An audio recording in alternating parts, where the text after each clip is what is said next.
ஆளுமைமிக்க அரசியல்வாதியாக pure politics பயிற்சி பட்டறை நேரடி இணைய வழி வகுப்புகள் உங்கள் சீட்டிற்கு முந்துங்கள் 7338824242.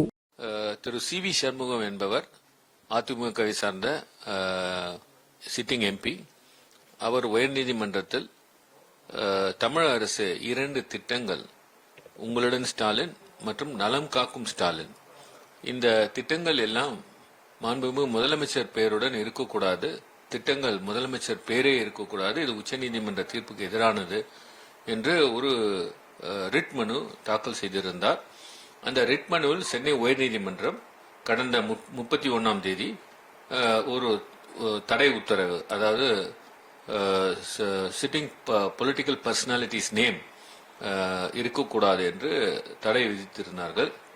இந்த தடையை எதிர்த்து உச்சநீதிமன்றத்தில் திராவிட முன்னேற்ற கழகம் சார்பில் தாக்கல் செய்யப்பட்ட எஸ்எல்பி தாக்கல் செய்யப்பட்டது. அதே போல தமிழக அரசும் ஒரு சீராய்வு மனு தாக்கல் செய்திருந்தார்கள். இந்த 2 எஸ்எல்பியும் இன்னைக்கு தலைமை நீதியரசர் அடங்கிய அமர்வு முன்பு விசாரணைக்கு வந்தது. நீதியரசர் இந்த வழக்கை விசாரித்த பின்பு இது அரசியல் உள்நோக்கத்துடன், கெட்ட எண்ணத்துடன் இந்த வழக்கு தாக்கல் செய்யப்பட்டிருக்கிறது. ஒரு முதலமைச்சர் அவர் பேர் ஒரு திட்டத்தில் இருப்பதில் என்ன தவறு இருக்கிறது? புகைப்படம் இருக்கும்போது திட்டத்தில் அவர் பேர் இருப்பது என்ன தவறு இருக்கிறது? அது மட்டும் இல்லாமல் மனுதாரர் சி வி சண்முகம் ஒரு அரசியல்வாதி, அவர் அதிமுகவை சார்ந்தவர், ஒரு பொலிட்டிக்கல் அப்போனன்ட். ஆகவே இது அரசியல் உள்நோக்கத்துடன் இந்த வழக்கு தாக்கல் செய்யப்பட்டுள்ளதால் இந்த வழக்கை ரிட் மனுவை சென்னை உயர்நீதிமன்றத்தில் உள்ள ரிட் மனுவை வித்ரா செய்து டிரான்ஸ்பர் செய்து இந்த ரிட் மனுவை தள்ளுபடி செய்து 10 லட்சம் அபராதம் திரு சி வி சண்முகம் மீது இந்த தலைமை நீதியரசர் அடங்கிய அமர்வு விதித்துள்ளது. இந்த 10 லட்சத்தை திரு சி வி சண்முகம் ஒரு வாரத்துக்குள் பணம் தமிழக அரசிடம் செலுத்த வேண்டும். அந்த தமிழக அரசு அவர் செலுத்திவிட்டால் மக்கள் நலத்திட்டங்களுக்கு அதை பயன்படுத்திக் கொள்ளலாம். அது மட்டும் இல்லாமல் அவர் அந்த ஒரு வாரத்துக்குள் 10 லட்சம் செலுத்தவில்லை என்றால் அவர் மீது நீதிமன்ற அவமதிப்பு நடவடிக்கை எடுக்கலாம் என்று உச்சநீதிமன்றம் இன்றைக்கு ஒரு வரலாற்று சிறப்புமிக்க தீர்ப்பை கொடுத்துள்ளது. இந்த தீர்ப்பு தமிழ்நாட்டுக்கு மட்டும் இல்லாமல் இந்தியாவிற்கே ஒரு வழிகாட்டியாக விளங்கும் தீர்ப்பு இன்று வந்துள்ளது. அதிமுகவை சார்ந்த இந்த சி வி சண்முகனுடைய எண்ணம் என்னவென்றால், இந்த உங்களுடன் ஸ்டாலின் கிட்டத்தட்ட 10,000 கேம்ப்ஸ் மக்களை அவருடைய வீட்டிற்கு சென்று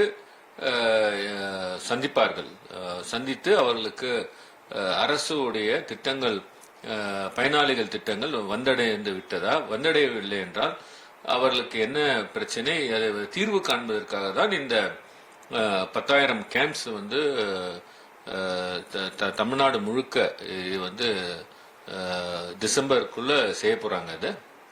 அந்த கேம்ப்ஸ்னால அந்த வாலண்டியர்ஸ்ல ஒவ்வொரு வீட்டிற்கும் சென்று உங்களுக்கு ஹெல்த் சம்பந்தப்பட்ட விஷயங்களும் சரி, அவர்களுக்கு என்ன ப்ராப்ளம் இருக்கு, அவங்களுக்கு டயபெட்டிஸோ இல்லை பிபியோ இல்லை மற்ற என்ன ப்ராப்ளம்ஸ், ஹெல்த் ப்ராப்ளம்ஸ் சம்பந்தப்பட்ட அவங்களுக்கு அட்வைஸ் மட்டும் இல்லாமல் மருந்தும் கொடுத்து அவர்களுக்கு நலத்தை காக்கும் விதமாக இந்த திட்டமும் அமைந்துள்ளது. இந்த திட்டத்தை எப்படியாவது நிறுத்திவிட வேண்டும் என்ற ஒரு எண்ணத்தில் தான் இந்த வழக்கு தாக்கல் செய்யப்பட்டது. இந்த வரலாற்று சிறப்புமிக்க தீர்ப்பில் அந்த வழக்கை உச்சநீதிமன்றம் உயர்நீதிமன்றத்திலிருந்து வாபஸ் வாங்கி இங்கே கொண்டு தள்ளுபடி செய்து விட்டார்.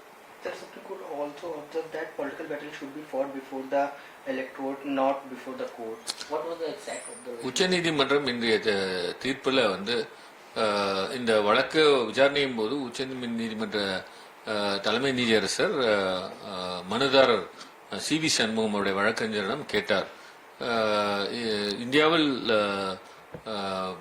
முதலமைச்சருடைய பேரில் பல திட்டங்கள் இருக்கும் பொழுது அதே போல் ஒன்றிய அரசில் பிரைம் மினிஸ்டருடைய பேரில் கூட நிறைய திட்டங்கள் இருக்கிறது, அந்த திட்டங்களை எதிர்த்து நீங்கள் ஏதாவது வழக்கு தாக்கல் செய்தீர்களா என்று கேட்டார். அவர் எதுவும் வழக்கு தாக்கல் செய்யவில்லை என்று கூறினார். ஆகவே இந்த ஒரு திட்டத்திற்காக தான் இந்த வழக்கை நீங்கள் தாக்கல் செய்திருக்கிறார்கள், அப்போ உள்நோக்கத்துடன் தான் இந்த வழக்கை தாக்கல் செய்திருக்கிறீர்கள் என்று இந்த உத்தரவில் கூட சொல்லியிருக்கிறார். அது மட்டும் இல்லாமல் இந்த அரசியல் சம்பந்தப்பட்ட விஷயங்கள் எல்லாம் மக்களிடம் சென்று மக்களிடம் தான் நீங்கள் முறையிட்டு வெற்றி பெற வேண்டும், நீதிமன்றத்தில் விளையாட வேண்டாம் என்று ஒரு அறிவுரையும் கூறியிருக்கிறார்.